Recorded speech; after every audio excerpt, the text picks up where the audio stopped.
Well, good morning. It's about that time, so we're going to get started here. Mike asked me a couple of weeks ago. Can you guys hear me? I got. Oh, okay. Yeah, I knew there was something. Oh, yeah. Yeah, I was standing up here and nobody recognized it, huh? A couple of weeks ago, Mike asked me if I would cover for him this week, and I said, well, sure, I'll do that. And then the next week, he handed me the lesson plan, and I got to looking at it. I'm going, okay, I'm really jumping into the deep end here. He left it for you. Yeah. So we're going to continue with the series on spiritual warfare, but today a lot of it does come from the book of Revelation, and so I'm gonna tell you right now that this is not what I would call my area of expertise, so we're gonna go through some of this and hopefully be able to dissect it and make some sense of it. So let's start with prayer this morning. Ask God's blessing on our time together. Heavenly Father, thank you so much for what you have done for us by sending Jesus to be our Savior. Thank you that because of what he did for us, that we can stand in your sight as perfect people, knowing that it's not our righteousness, but Jesus that has been given to us because of your free gift. Bless us as we study your word together this morning, as we continue our worship of you today. Thank you again for loving us so much. In Jesus' name, amen. Okay, so now I'm going to see, spiritual warfare. And a lot of this stuff is new for me, so just bear with me. We'll hopefully be able to get through this. Last week, Mike talked about in the 8th lesson the power of the cross. And this study had two basic concepts, one of substitution and one of representation. That God was willing to substitute Jesus' sacrifice for what we owed. So he was willing to say, okay, Forrest, you've sinned, you've done all these wrong things, but I'm going to, and you owe the sacrifice that you can't even begin to pay. And he said, I will substitute Christ's sacrifice for you. And then further, he said, I will allow Jesus to represent you in my sight, so that when I look at you, I see Jesus in his righteousness and his perfection. And this plan that God had to overcome Satan's strategy of rebellion against him is what makes it possible for us today to be the church, to be Christians, to be right in God's sight. And that's an awesome thing to consider. So let me see. Yeah, there we go. God's brilliant strategy of substitution and representation. And this allowed God to defeat Satan's strategy of rebellion and Satan was thrown down from heaven. So as I understand this, he no longer has access to the heavenly realms, that he can't go and say, hey, look what Forrest did. Look what Michelle did. That he can't do that anymore. He can't be that accuser in God's sight. And that's an awesome thing. And so, but this made him very angry. And so we see up here that he had great wrath. So in Revelation 12:12, we read this, that woe to the earth and the sea, because the devil has come down to you, having great wrath, knowing that he has only a short time. And so Satan is he is very angry about having been cast out of heaven. His strategy to rebel against God has been defeated. And so his time is very limited. He knows this. So he is trying to take as many people with him and to create as much havoc and confusion in God's realm as he possibly can during the time that he has left. Very much like if, often, even after a war has been essentially won, you know what the outcome is going to be. There really isn't an alternative. And yet, the losing side continues to fight. And they continue to kill and to try and have battles to, even though they know they can't win, they're just trying to make as miserable as possible for the winning side. And I believe that that's exactly what Satan is doing, what he's doing. So today, a lot of the lesson comes from the book of Revelation, and so that's why it kind of said, well, I guess I'm really gonna jump into the deep end here. But I wanted to share this with you. This is a great resource for the book of Revelation. It's written by a guy by the name of Lee Turner, and I came to know who Lee Turner was back in the 60s when he and his family went to Pakistan as missionaries. And my family and a lot of other people in the church were very involved in supporting him in that work. And he worked there for about 15 years. And then he and his family returned to the U.S. in about 1975 because the situation in Pakistan had gotten to the point where they were no longer able to stay there. The government said, we want you out of here.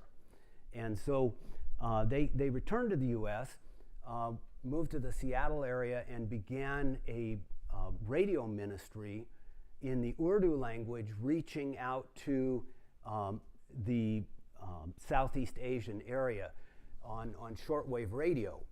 And over the years, they have morphed into mostly internet based transmission now. The shortwave gave them access to areas that they couldn't access on the ground, that they couldn't get to at all. The internet has opened it up literally worldwide, and so they broadcast in the Urdu language, and they make books and Bibles and things available to people. And he was a very accomplished author. He passed away a couple of years ago, and his son is now carrying on the rest of that work. But this book is about that thick. So it's some pretty heavy reading, but he does provide some very helpful explanations of the concepts in the book of Revelation. And so we will go ahead and continue.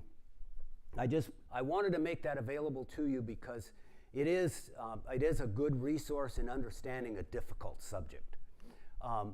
So we will go on, and I apologize. I wondered if this was going to be readable to you or not. So next time I'll make sure I make the font a little bit bigger. But this is Revelation chapter 12, 13 to 17. When the dragon saw that he was thrown down to earth, he persecuted the woman who gave birth to the male child. But the two wings of the great eagle were given to the woman so that she could fly into the wilderness to her place, where she was nourished for time and times and half a time from the presence of the serpent. And the serpent poured water like a river out of his mouth after the woman, so that he might cause her to be swept away with the flood. But the earth helped the woman, and the earth opened its mouth and drank up the river which the dragon poured out of his mouth.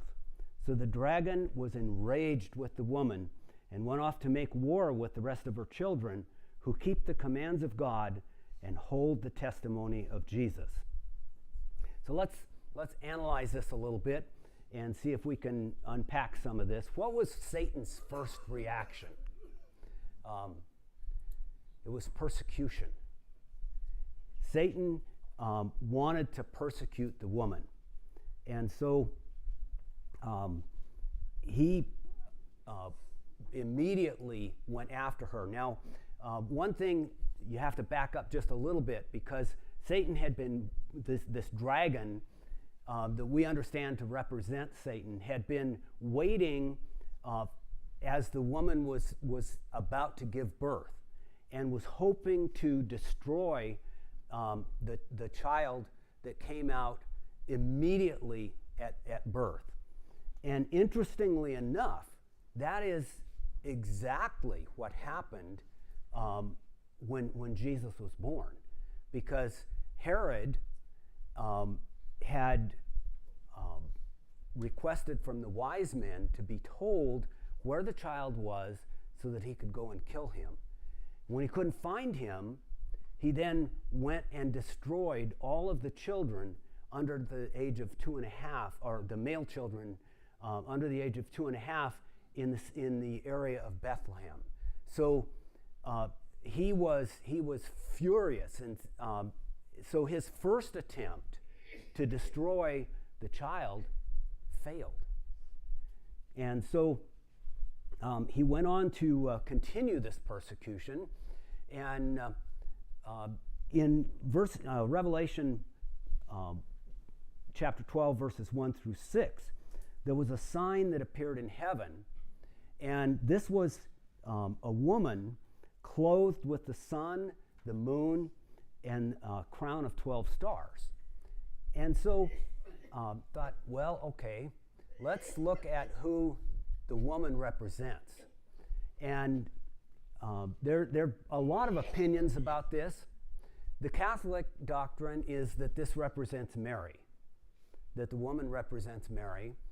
And this makes some level of sense, because she did give birth to Jesus. She did have to flee immediately to Egypt, but it begins to fall apart after that. And so some would believe that the woman is Israel. And Genesis chapter 39, or 37, pardon me, verses 9 through 11, Joseph has a dream, and he relates this to his brothers, and he talks about that the sun and the moon and the stars bowing down to him as a representative of Israel. And again, I mean, Jesus did come from the nation of Israel. So there's some consistency to this. But again, it begins to fall apart, because the church that came out was far bigger than the nation of Israel. It was opened up to us Gentiles. So some believe that the woman is the church. And this begins to make a bit more sense. But the one thing that to me, kind of falls apart in it is that the church didn't give birth to Jesus. It was the other way around. And so what I would suggest is that it's more consistent to think of the woman representing God's scheme for redeeming man that we've been talking about last week. That this plan gave birth to Jesus. This plan gave birth to the church. This plan gives birth to individual Christians today. And additionally, the church did have to flee. It had to go underground for a significant period of time. And for almost all of the first 3 centuries, the church was hidden away entirely because of the persecution of the Roman Empire. So I would put that to you, and I am not going, none of these things are, in my mind, cast in stone. But I think that this is a reasonable explanation, and I really appreciate what Mike has been teaching us, because I think it leads up to this. And had it not been for the teaching that he's brought, I'm not sure I would have reached this conclusion about who the woman represents. So, in verse 2, we do see that she was with child, and this certainly makes sense that God's plan caused Jesus to be born into the world. And then in verse 3, let's see.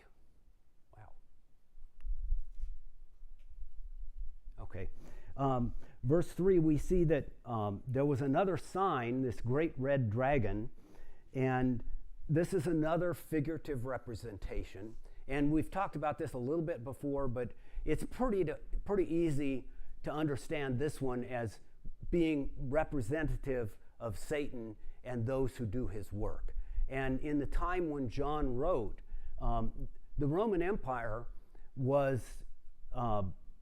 certainly a tool in Satan's hand, because they were very actively persecuting the church.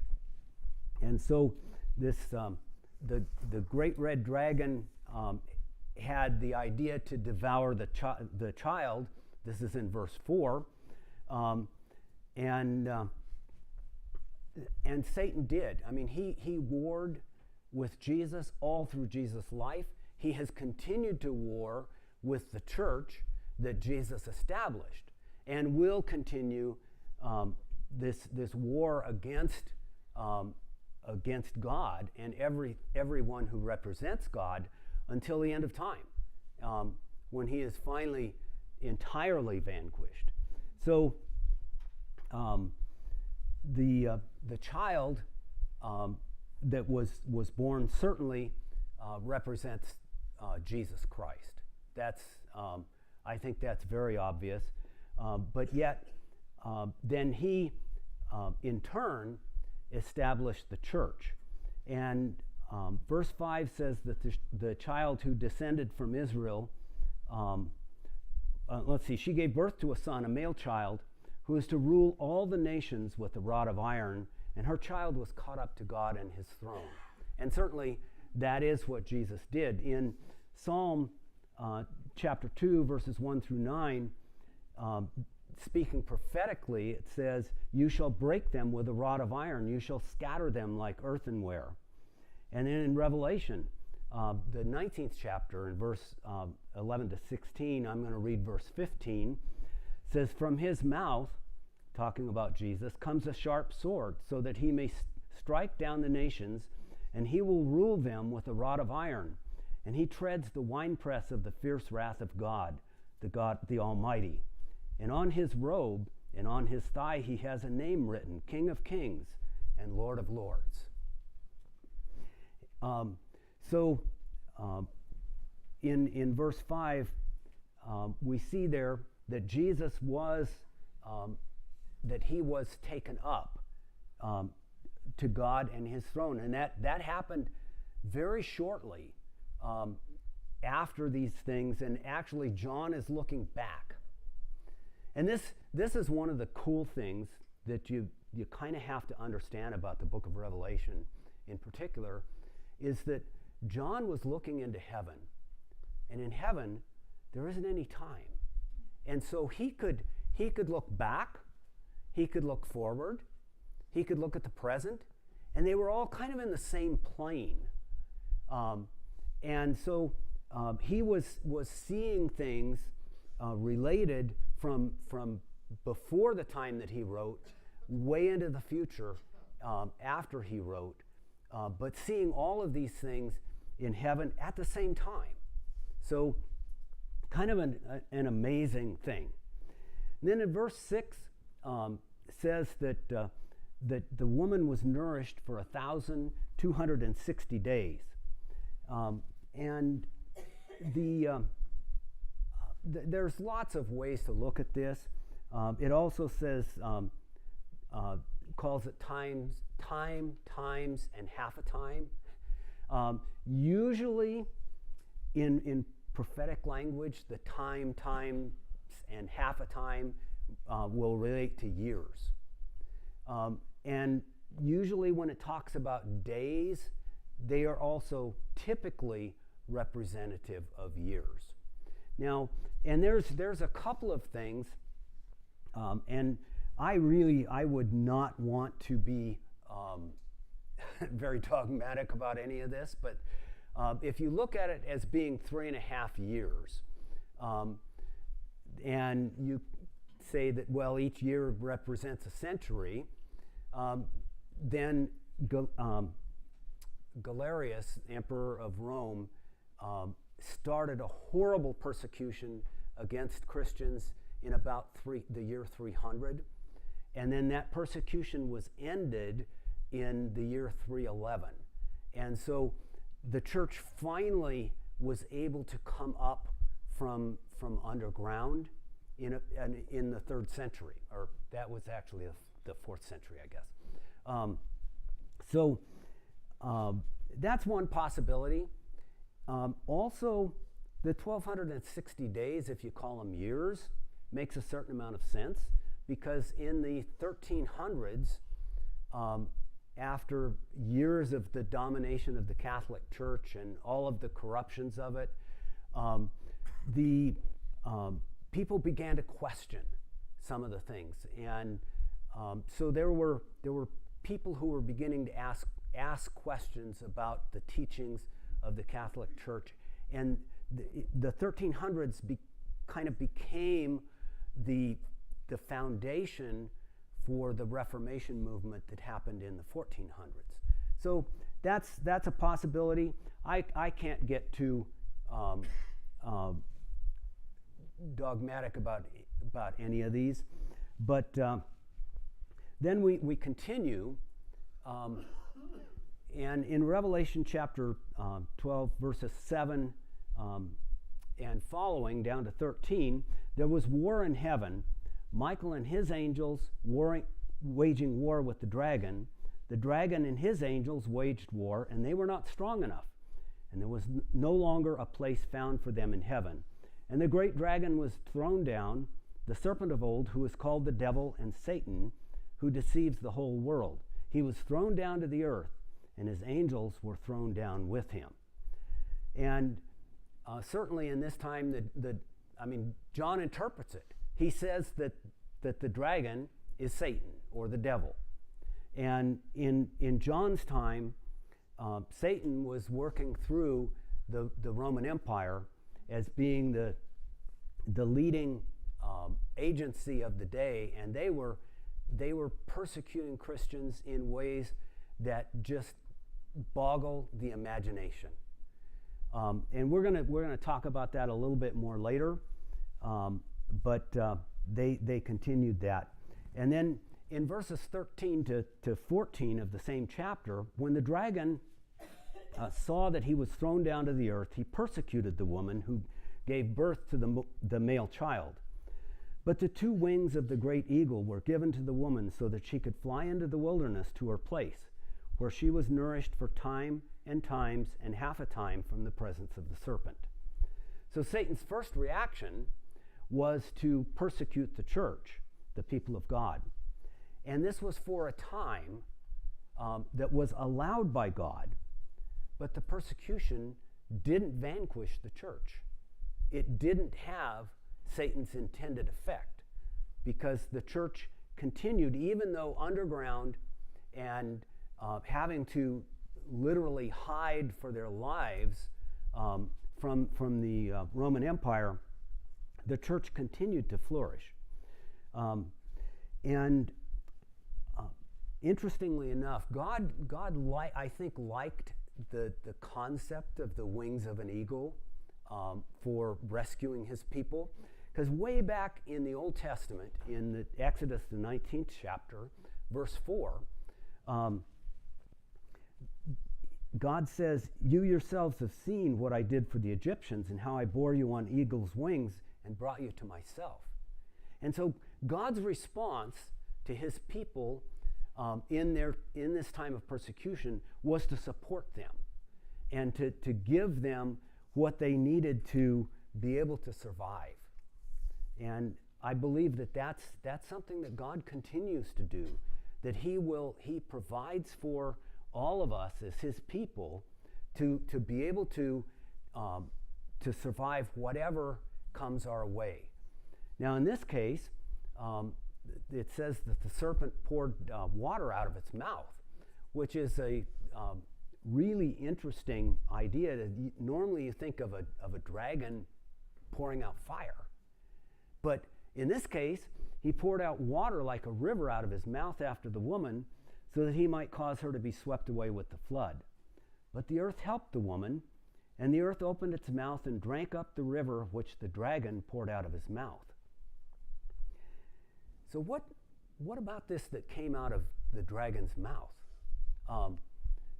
In John chapter 8 and verse 44, Jesus is talking about Satan. And he says, whenever he speaks a lie, he speaks from his own nature. For he is a liar and the father of lies. And so one of the things that comes out of Satan's mouth as part of this river is lies. And Satan is always lying about what God wants for us, that he did that with Eve in the garden. He's always trying to get us to question what God has told us, and typically will put an element of truth and enough of a twist that it's no longer true, to try and get us to turn away from what God wants.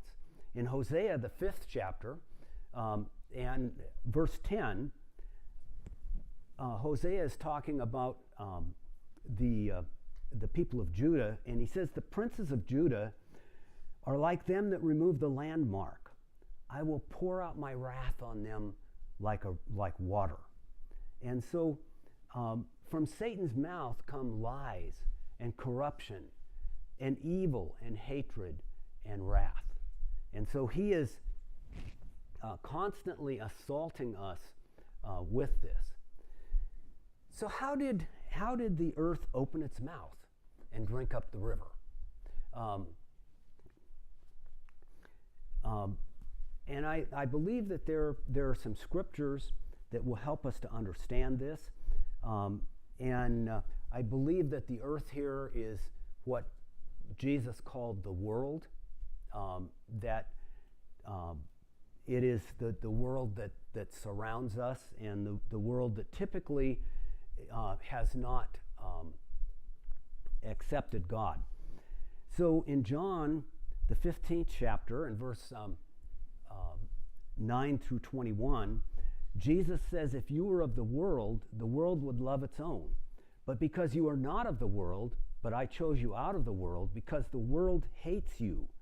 Remember the word that I said to you, a slave is not greater than his master. If they persecuted me, they will persecute you. If they kept my word, they will keep yours also. But all these things they will do to you for my name's sake, because they do not know the one who sent me. And so here, those of the world are those who do not know God. Then also, Jesus had prepared his disciples for persecution. In Matthew, the 5th chapter, verses 10 to 12, Jesus said, "Blessed are those who have been persecuted for the sake of righteousness, for theirs is the kingdom of heaven. Blessed are you when people insult you and persecute you and falsely say all kinds of evil against you because of me. Rejoice and be glad." Sorry, lost my place there. "For your reward in heaven is great, for in the same way they persecuted the prophets who were before you." And again, Peter, near the end of his life, warned the churches that he was writing to that persecution was coming, was upon them. 1 Peter chapter 4, and I'm going to read verses 12 through 14. He says, "Beloved, do not be surprised at the fiery ordeal among you, which comes upon you for your testing, as though some strange thing were happening to you. But to the degree that you share the sufferings of Christ, keep on rejoicing, so that also at the revelation of his glory you may rejoice with exultation. If you are reviled for the name of Christ, you are blessed, because the Spirit of glory and of God rests on you." So when the world consumes Satan's lies, but eventually realizes that they have been duped, it helps to confirm the truth of God's word. And there are a number of examples that I can think of where, Satan has put forth the idea of evolution. Okay, God didn't make the world. Don't be silly. It evolved over millions of years, billions of years. And when I was young and in school, the theory that they taught was that, well, we don't really know quite how it all started, but it just, everything evolved from over very, very slowly over these billions of years, and just slowly molecules began to come together to form chemicals, and eventually the chemicals got together, and some of them formed land, and some of them formed water, and some of them got even smarter, and they began to form life. Well, now the theory that they have has changed entirely, and they believe that there was, quote, the Big Bang. And so, it's like, oh, okay, they were wrong about that. Maybe they're wrong about other things too. The Big Bang is a whole lot closer to the way we believe that things happened, but they still don't acknowledge God. And during the theory of evolution, for a while they had a creature they called Lucy, who was supposed to be kind of a intermediate between the apes and mankind. And there were several of these. There was one that I remember was Lucy. One was Neanderthal man. Another one was Nebraska man. And so these were all theories that they had of these kind of intermediate level creatures that were up a step up from the apes, but they were not at the level of human beings. And every one of these has been disproven since then. So if people are honest and they start to look, this theory of evolution doesn't really make sense.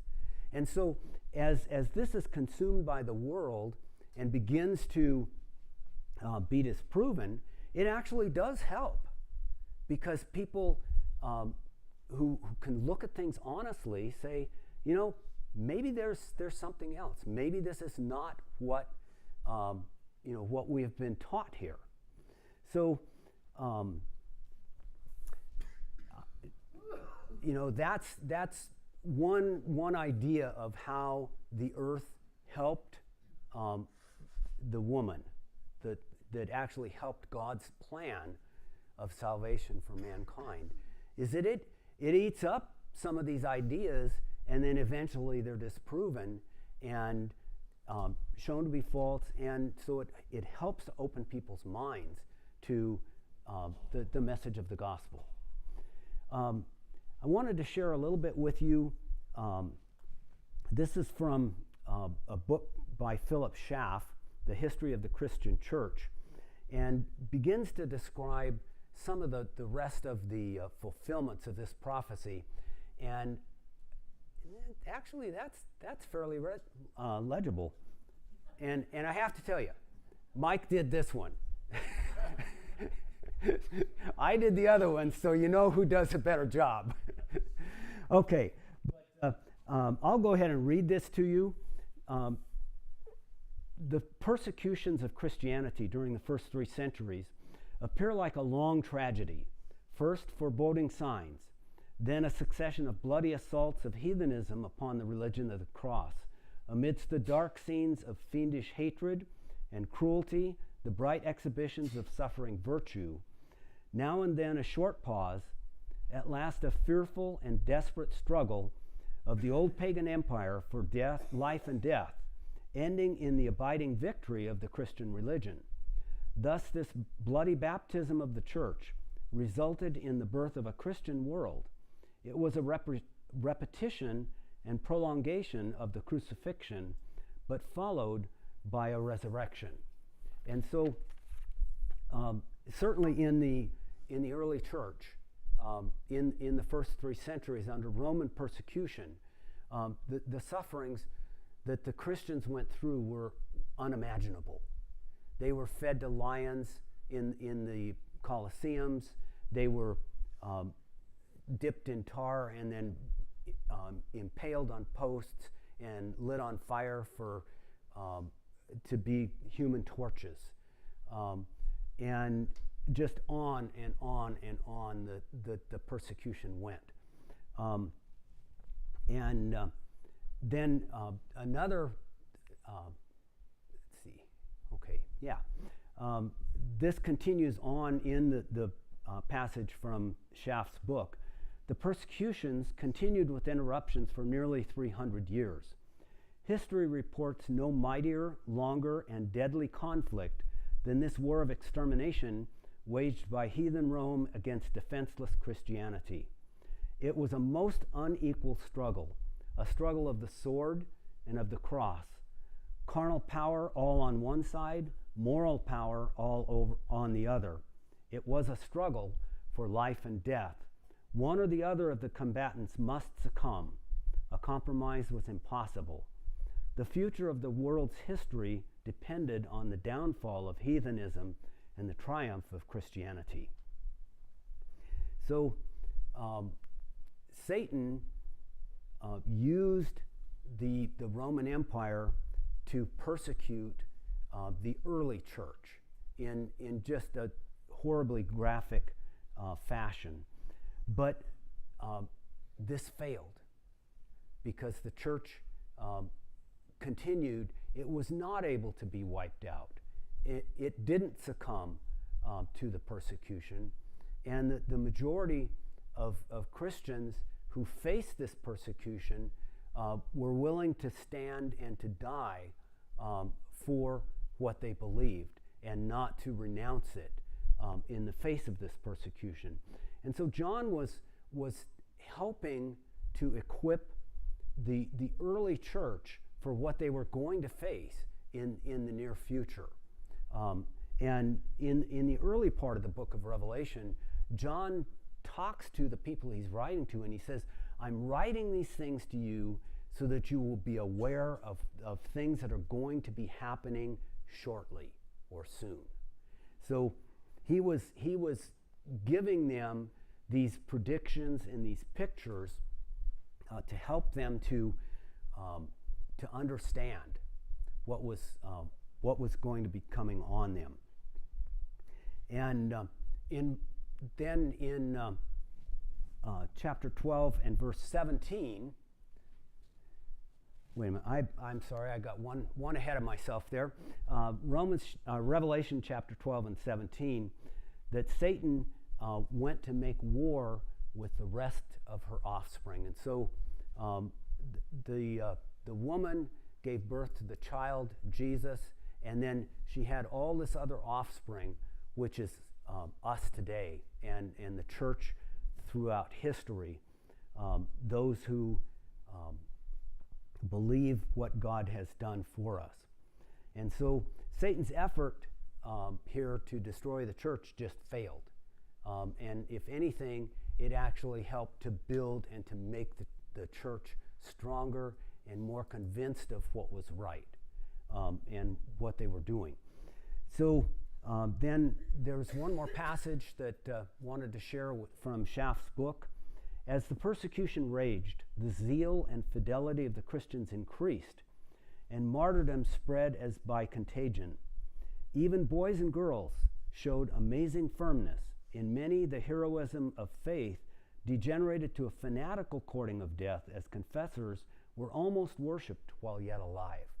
And so the church took the persecution and was able to actually thrive and grow in spite of it, and to say, okay, go ahead and kill me.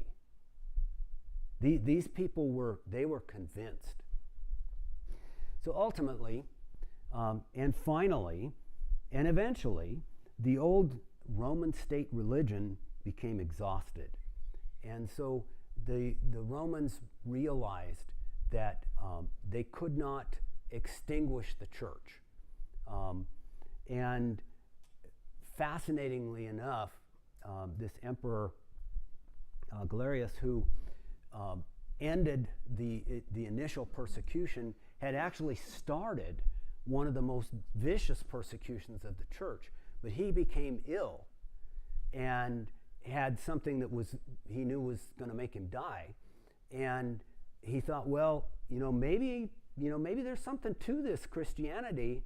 And so he said, I'm going to appeal to this Christian God, who I've been persecuting, and see if he'll help me.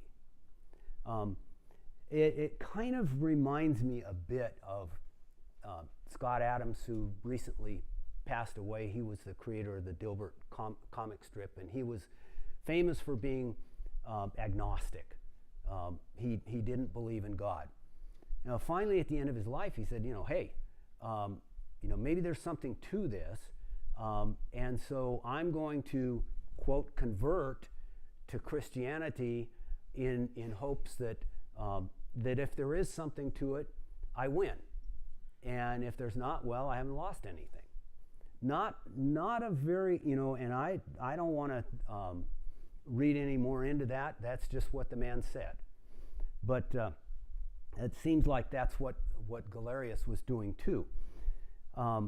So conversions to Christianity multiplied. People came to the church in droves. Roman citizens became progressively intolerant of this violence against Christians, and I think they began to see this is not right. We shouldn't be doing this. And finally, this Edict of Toleration was issued by the Emperor Galerius in AD 311, and this document granted Christians permission to hold their assemblies, and even requested Christians to pray for the empire and its rulers. So they were kind of getting the right idea. So what does this mean? And to make war with the rest of her offspring. Well, that's a subject for next week. So Mike will pick it up again at that point. We will be dismissed and have 15 minutes before worship. And thank you all for your attention.